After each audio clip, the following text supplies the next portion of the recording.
Welcome back. Connor Happer and Josh Odson with you here on the Connor Happer Show on 1620 The Zone and on 1620thezone.com. Many of you may be tuning in for the first time in a while. We welcome you back. Happy March.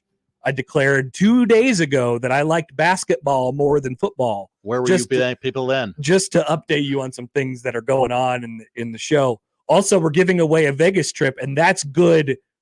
I mean, like, whether you like football or you like basketball, you prefer one or the other, or your interests go one way or the other, like, that's always good.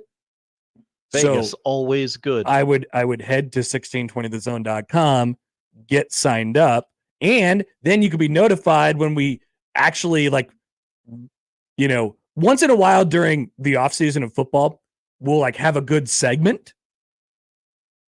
And so we know that you're not listening all the time, so we can actually just, when you sign up for the Vegas trip, hopefully you can give us the ability to just have us tell you when we have a good segment via 1620, the email.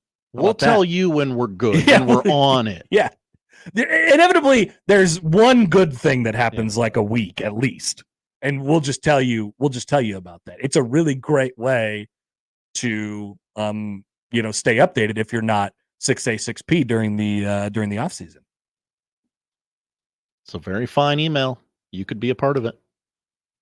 It's a very fine email list. Steve writes in on that idea that I just had in the last, or the idea that had been floated out there in the last segment. Hello, Steve. If Trev ran all the university's athletic departments, would we call him Overlord Trev?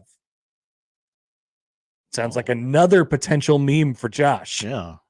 I'm going to be cooking all afternoon. There's just so many angles. Yeah. There's just so many angles. And there's so many theories. We're trying to connect dots. I'm exhausted. I'm going to have to go next door and get a coffee.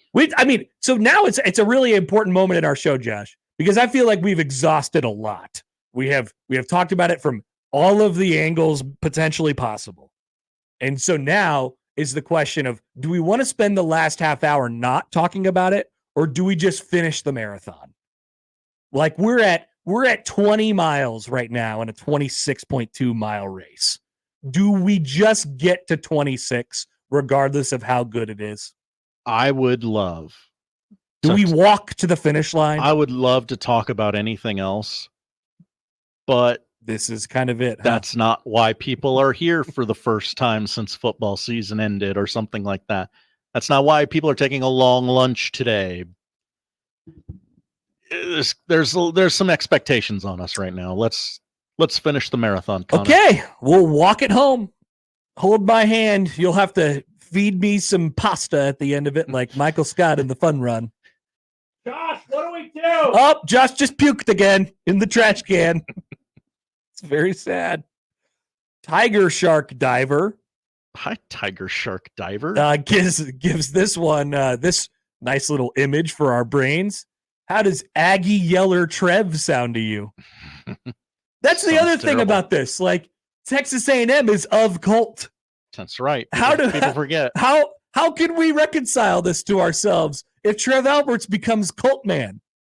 It doesn't make sense, Josh. Make it make sense. Like, I don't want to disparage that job too much, but it is like we got an email. Or I'm sorry, a comment earlier from Dave that I was gonna, got kind of passed up by some other things that we ended up talking about. Chat's popping today, Connor. Can you believe that? Yeah. So then I find myself kind of scrolling back and things like that. But he said something along the lines of like, I don't know if you're like equipped to handle this, or like, I don't know if you know the answer to this question, but like, what's the dynamic politically and, the bigwigs at Texas A&M compared to what it is at Nebraska right now?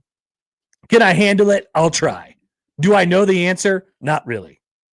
But I think that's the thing that we sort of go back to. Like, what does it tell you about that dynamic and the situation at Nebraska if he would leave behind all of the good things that he's been publicly on the record talking about for at least a bit of an unknown at Texas A&M? Like, when you're taking a new job, you are yes, you want assurances, and yes, you want the people in charge to tell you that everything's good and that everything works and here's the structure, and it's up to you to ask good questions. And I know Trev would ask good questions. Trev would be an incredible question asker because he's very specific and he's very detail oriented, and he has things that he needs before he makes a jump like this, potentially, right? And I'm sure he would get assurances on all those things if he were taking a new job. But he knows, just like everybody else knows, when you hire a new football coach, when you hire a new athletic director, when you hire a new president, you hire a new chancellor, there is an element of unknown with both sides. It's what are you getting and what are you walking into? And sometimes you just need a little bit of luck and you need a little bit of humility. You need the person to be able to come in and be a good steward of visions. That sounds like a crazy thing that I just said. What did I just say? But I believe it. A steward of visions, Josh. A steward of visions. I mean, do you like that? I kind of like it, actually. I feel like I was cooking just then. It sounds I feel like let me cook. It sounds like something somebody in a PR department would think of, yes. A steward of visions, in a way, right? Not just yours, but also making sure that can combine coherently with everybody else's. And remember the survey? The people's, right? Mm-hmm. To the survey point, right? The people of the state, and the stakeholders within your program. Like, you have to be a steward of visions. Let me cook, Josh. Steward of visions. But there's an element of unknown with both sides. What are you getting and what are you walking into? And Trev just doesn't really seem like a guy to walk into something even with that variable out there. Like I said, I'm sure if he took this job, if he's taking this job, if he's in the process of taking this job, he got answers, and he got all those answers that he ever could have wanted because he asked great questions about it, right? But he knows that you can't really know. Just as every Nebraska coach over the last 20 years has been hired. They walked into the job. They took the job willingly. They had questions. They had concerns about what they were walking into. Hey, is this going to be good? And you know what they were told? Yes. But they knew in the back of their heads, I don't really know how this is going to go. Sometimes you got to get a little bit lucky. Sometimes you got to have a little bit of that humility, like I said, too. And Trev just doesn't seem like a guy who would leave and take any variable to chance. Because the thing that he knew about taking this job, he knew who he was going to be surrounded by, and he had the institutional knowledge of knowing where the bodies were buried and having that previous knowledge of this place, its fan base, how people interact with each other, how businesses interact with each other, where money comes from, what he needs to do to collect that money, to get that money funneled into his athletic department programs, and what needed to be organized correctly, and more importantly, what had gone wrong here. He's been an observer of the program during the period of time in which he wasn't in it, right? So he knew everything, and I think that's what makes him good at this job, specifically this job. Definitely. So for him to be an athletic director somewhere else with all of those other variables that you just don't know about is almost unfathomable to me. That's why it doesn't make sense, because he's so calculated and he has so much of the institutional knowledge of here that I can't calculate it. Like, it's not connecting to me. Not to be self-serving and scandalous, but you and I both recently made job changes, and we didn't know what would be waiting for us here. I will speak for myself. It was untenable, so I made the leap. And I got lucky.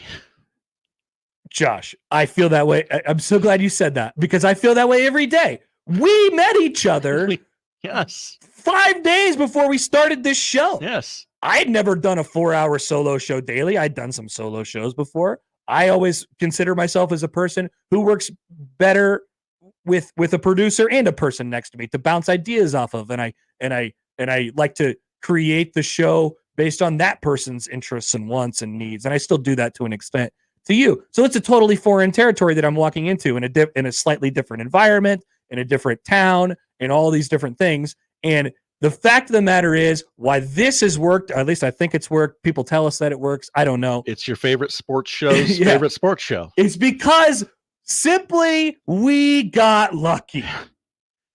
We got lucky. I met my wife in high school. That's not me finding the right person at the right time. That's just getting lucky. And it worked because we're lucky. Yep. Nobody said, we have a grand plan. We're going to put Connor and Josh together, and it's going to work like gangbusters. Yeah. Nope. Somebody may be telling you that, but they did not say that.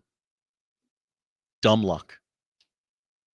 Hot Danger writes in. Hi, Hot Danger. Calling this show a solo show is a stretch. Agreed. Wow. Josh is my co-host. Great take, Hot Danger. Josh is my co-host. But yeah, it is the Connor Happer show, I suppose. I mean, very stupidly named Connor Happer show. We've always said, if you have a better name, please present it to us. Yeah. What did I say? What was my phrase? The steward of visions. I gotta write that down somewhere. Yeah, type that one out. Tiger Shark Diver is back. Nobody looks at producer Josh and says, lucky. I think that's an insult. I do. I'm going to take it as an insult. I do. Have you seen Josh's memes today? Josh, why don't you flash up some memes? Oh, I'm cooking. Flash up some memes for me. Look at that. Remember when Shawn Michaels super kicked Marty Jannetty through the barbershop window? That's like what Trev's doing today. Remember when Undertaker threw Rikishi off of a Hell in a Cell? That's how I feel right now. Also, why isn't there a better picture of the Undertaker throwing Mankind off the top of a Hell in a Cell? I mean, you don't think that picture is good? That picture is incredible. That picture's great. Oh, that's not what we're talking about? No, different wrestler. That's Rikishi. I loved Rikishi. I always loved him. Look at this Benedict Arnold. This is the band meme, but I'm glad you made it. Look at that. Trev, Benedict Arnold, they're making the same hand gesture. They are. The same picture. There. No official word yet, Josh, I may add. Oh, and then of course, there's this. You remember when Trev Alberts leg dropped Macho Man Randy Savage at Bash at the Beach and formed the NWO and changed professional wrestling forever? That's like what Trev's doing today. Exactly like that. Maybe. According to some people. Reportedly. We'll see. Back with more next on 1620 The Zone. Mornings with Sharp and Handley. Screw that. You've got Shaka Smart. You've got a guy who gets out on the floor and plays defense on his own end, too. I mean, come on. No, that is a bunch of crap. That is absolutely a bunch of crap. That, first of all, when I think of that building at its best, it is never, ever crossed the mind of like, man, these students or this crowd is brutal. That's what makes it so tough. No, they just get loud. They get into it. 95% of it's positive. The other 5% is nothing different than what you're going to see at any other venue. Mornings with Sharp and Handley. Weekdays 6 to 10 on 1620 The Zone. Your Omaha area forecast from a Godfather's Pizza Weather Center and KETV News Watch 7 on 1620 The Zone.